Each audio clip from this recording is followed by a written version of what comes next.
it feels like a different car. Like if you've ever been in the Cybertruck, you have the full windshield and it's deep. You can see it way back there. This is the same type of feeling. You can see the whole dash right in front of you. And that is worth it so much to me. And the fact that I am not always using the steering wheel, 9 out of 10 times, I turn on the self-driving and have the car do everything for me. So for that, I'm very thankful because this gives me a whole new view. I can't tell you how excited I am because this is a really nice new view. I don't have this bar blocking, and it's these little tiny things that make a big difference. Hey guys, I've got another exciting product review. This time it's something that I chose. In fact, most of these accessories that I review are ones that I hand select because I am personally interested in them. And this is exactly one of those products. This is the Yoke steering wheel for my 2019 Model 3. In this video, I'm going to cover exactly how you can do this all on your own. I'm going to go over all of the tools required and cover all the steps from front to finish.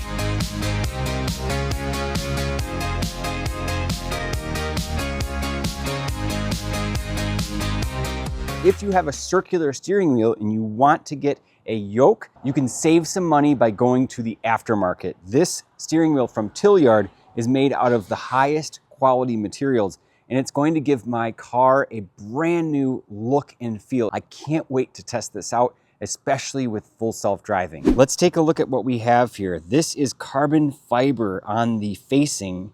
It's kind of a matte finish. It's really nice looking. And then this is regular leather. And if you take a look on the back, the stitching is really well done. I haven't noticed any defects on the stitching. That's something I'm always very particular about, because when you're holding your wheel, you don't want to feel any stitches popping out. On my original steering wheel, I did have some of that going on. This is high quality die-cast aluminum, and it is not as heavy as the original wheel, believe it or not. Now, no matter what steering wheel you get, you're going to have to remove this portion here. But you're going to grab here, you're going to see on the top here, there's a piece that goes all the way across here. All of that comes out. So you're going to grab at the top, start pulling slowly, and you can see how it's removing itself from here.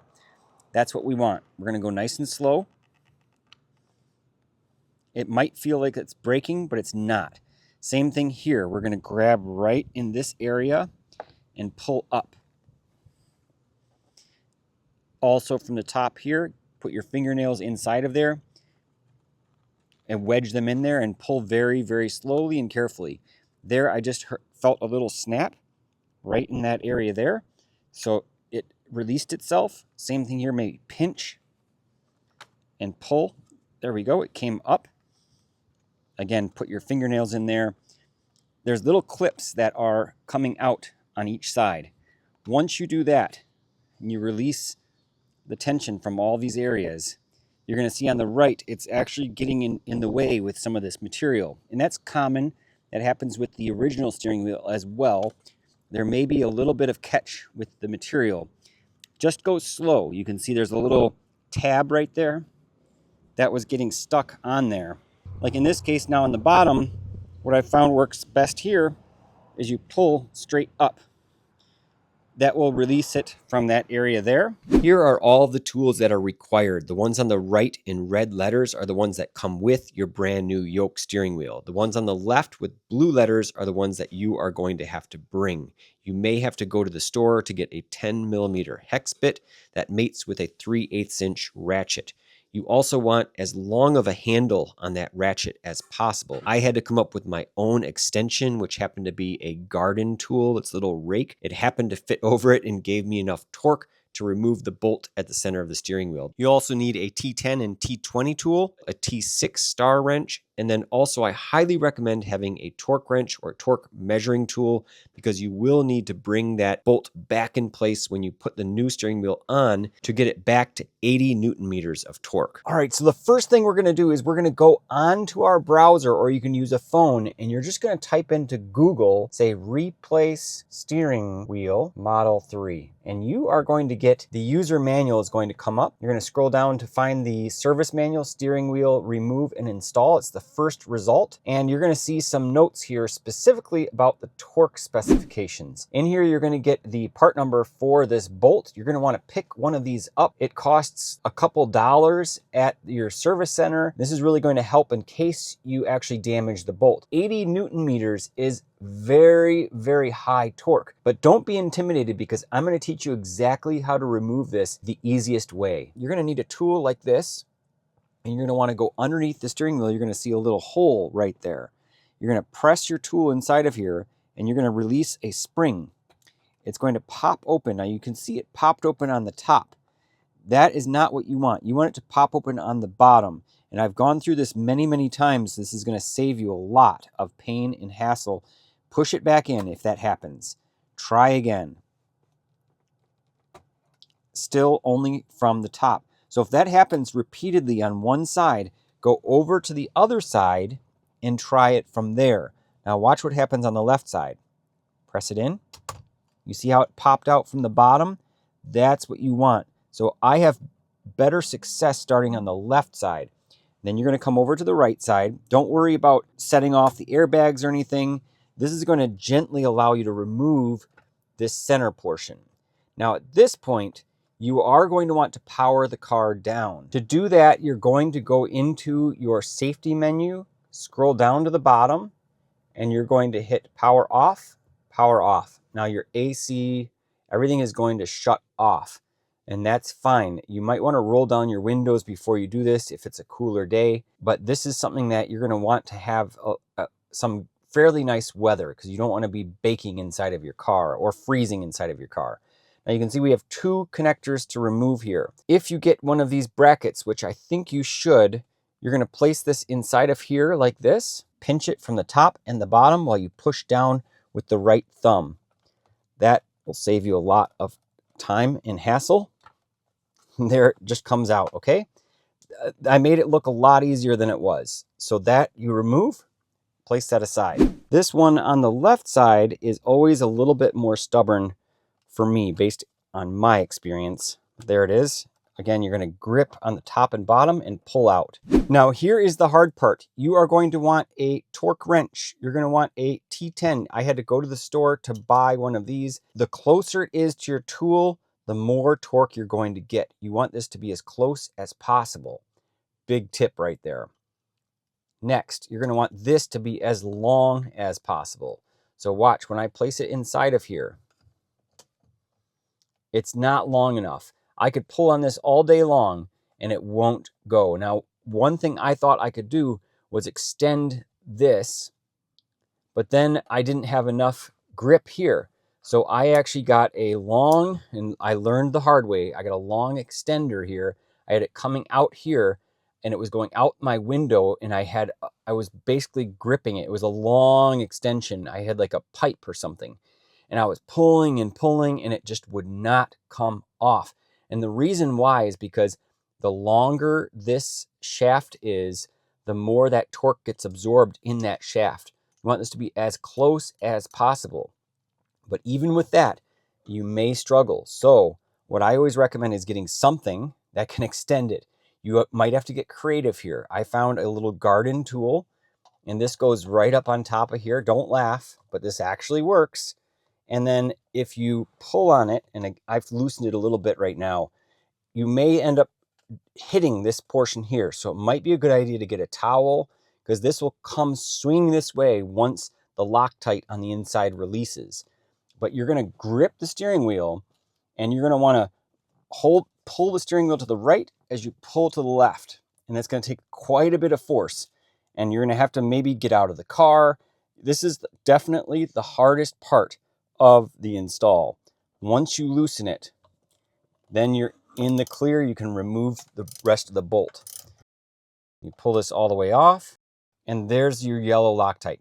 Do not buy one on the aftermarket. Don't get these on eBay. You want to get OEM. And to do that, submit a service ticket. Put that part number in and order this. Now that our airbag is removed, we can step on the brake pedal. It'll bring the power back onto the car. You're going to get a message here saying steering wheel buttons and horn unavailable, safety restraint system issue. You're going to get a series of messages. You can ignore that. but it's always nice to have some heat or some air conditioning when you're doing this, because it's not always the perfect weather when you're doing this install. So from here, you may have to pull a little bit hard on the steering wheel, but the idea is you pull straight out, and you might have to tap it on the back of the wheel. A little bit of this can help, and it might be a little bit tough, but don't work too hard. It should slide off, and the whole steering wheel will come off at that point. I'm going to walk through taking the guts out of this steering wheel here and putting them inside of the Tlyard Yoke steering wheel. Now that we have this off, we're going to grab a T20 torque screwdriver. We're going to turn it over, and you're going to see these 3 spots here. There are little tabs. We're going to press in on the tab and push through, and it's going to pop out and go through there. Do the same thing on the right. I've done this so many times that I've gotten so used to it, and this is the fastest and the easiest way to do this. There we go. All of them are now, loose. So now they're coming out over here. So this is loose and easy now to access our screws. Before, I would try to get to the screws before doing that step, and it would take a lot longer. Now I can come in and use my little screwdriver and take off each one of these screws. And that's the last one. And now that they're all loose, we're going to remove this upper casing. Same as the other steering wheel, we're going to pull up on this piece here. It releases these 3 tabs at the top. We're going to pinch on the right and left and pull up, pull straight away. This one, for some reason, comes off easier for me than on the one from Tlyard.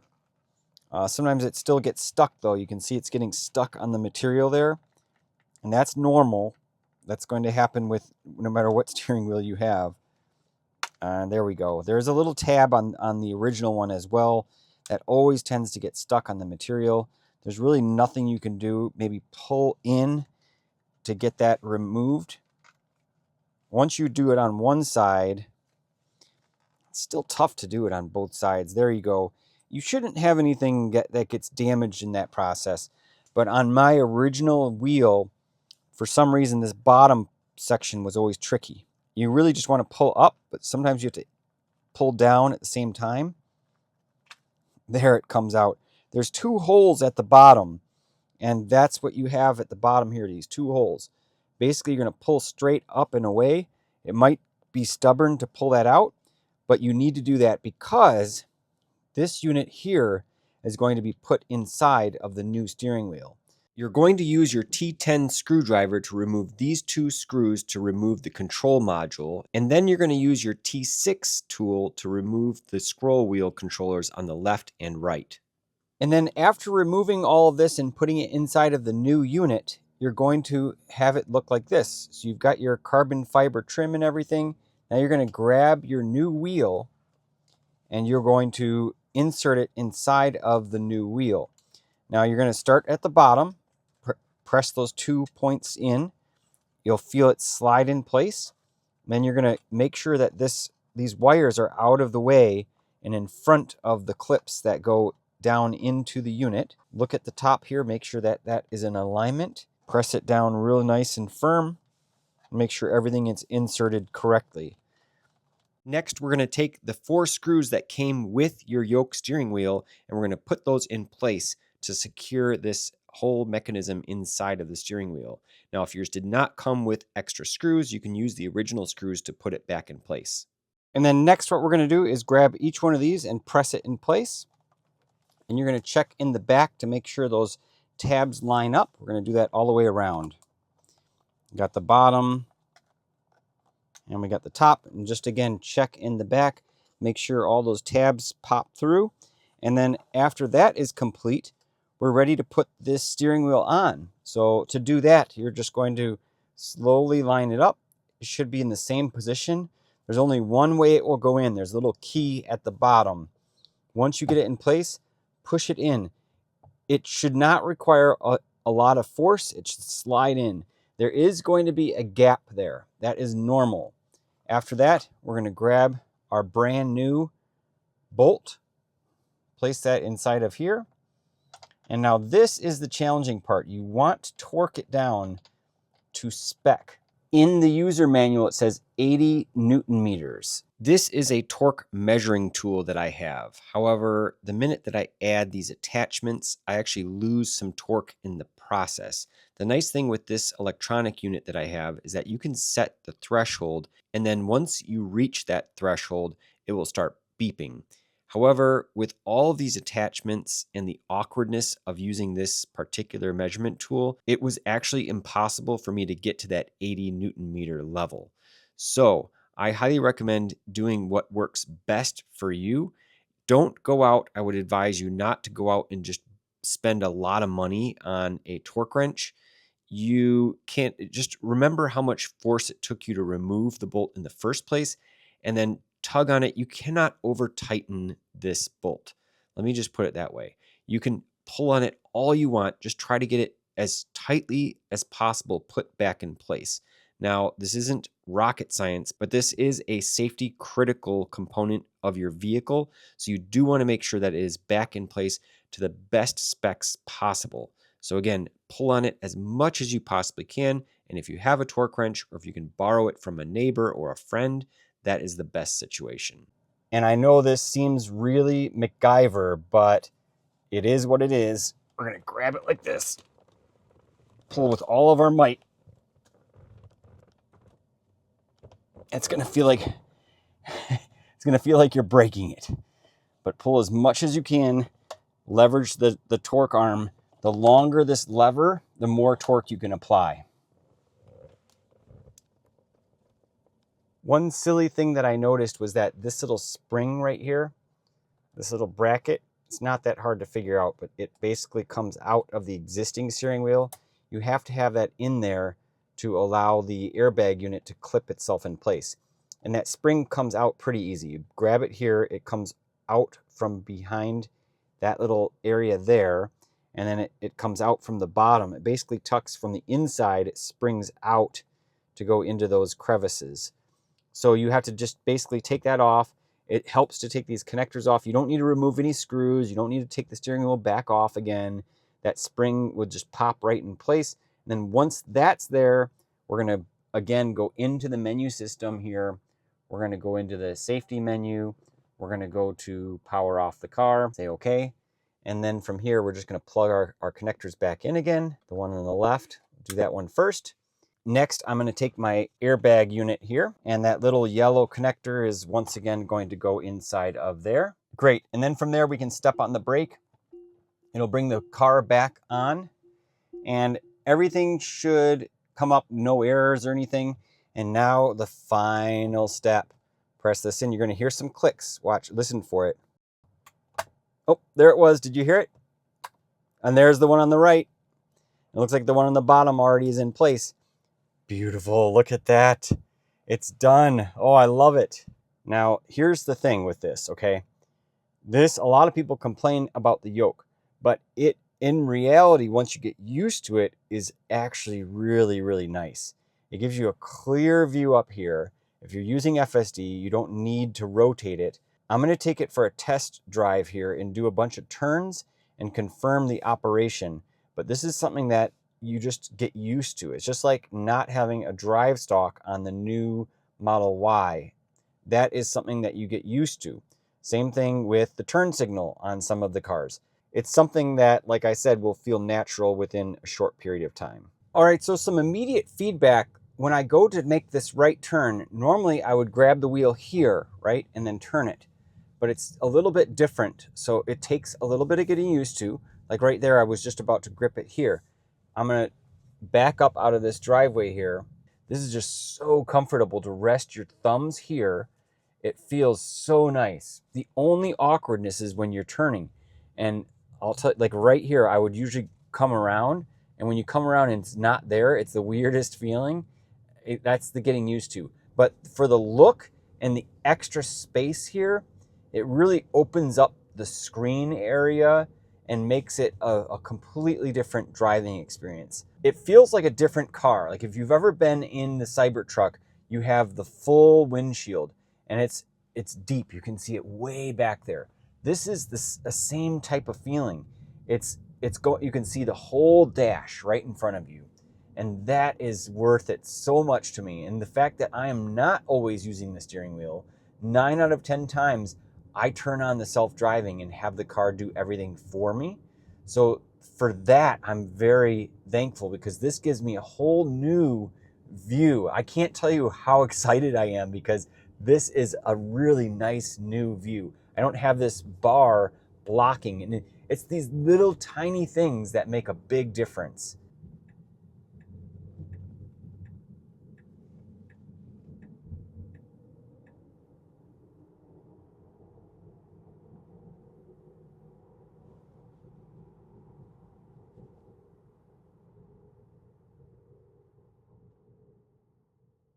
Before we wrap up this video, I have to go over the configuration options and the pricing here. Now, please do me a big favor. This is my honest review, and I put a lot of time and effort into doing this review. It would mean a lot if you use my discount code TechGeek at checkout for 25% off.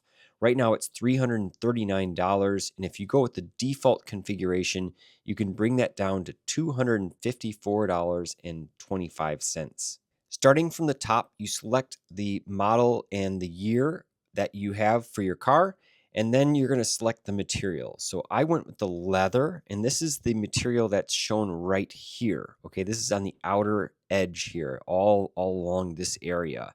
The next option is the carbon fiber finish. That is this piece here on the sides, okay? It's not very clear from the site. Tlyard may change that in the future, but just know that this applies to these side pieces here. In my case, I didn't select one of these at all. I just said full leather, but you can select matte and have that. I would actually select the glossy, and the nice part is this doesn't add any extra cost. Now, when you come down to the Y frame finish, this is the small piece that goes like right along here. See this area? That is what the finish is going to look like, and it goes up along the top as well. And in this case, I selected no. Now you can select the matte carbon fiber or any other one of these, but keep in mind that's going to go up in price. The no is good enough. I mean, that's a small enough piece that you're not really going to notice a huge difference. This middle trim panel is exactly what you're seeing here. It goes around the buttons. You're going to see more of this piece than anything else. It's going to come down into this area. So I would recommend for this spending the extra money to get either the glossy carbon fiber or the matte carbon fiber. You can also go with the forged carbon fiber, which gives you an extra look. It's kind of like this. It's kind of like this ridged or marble texture that you can put on there. That's $50, whereas these other ones, oh, they're all $50. Again, I would probably go with the glossy or the matte carbon fiber here. The next thing is the middle airbag cover. Now, I didn't go with this. I just said without, but I imagine if you select one of these for $30 extra, you're going to get some sort of cover that goes over. And one of these pictures, it shows kind of like a cover, and I think that's what this is here. And it's hard to see, like silver Tesla logo, glossy carbon fiber logo, matte carbon fiber. This is all about like the logo. It's hard to know exactly what, oh no, here we go. When you select them, I apologize, you do get your options here. Kind of cool. You can select here and it shows you a nice visualization. So this is what you would get with this. Now I, like I said, went without it, and I just used my original airbag cover. That saves you $30 too. Heated function, if you have a newer vehicle that has the heated function, then you may want to maintain that and just select yes here.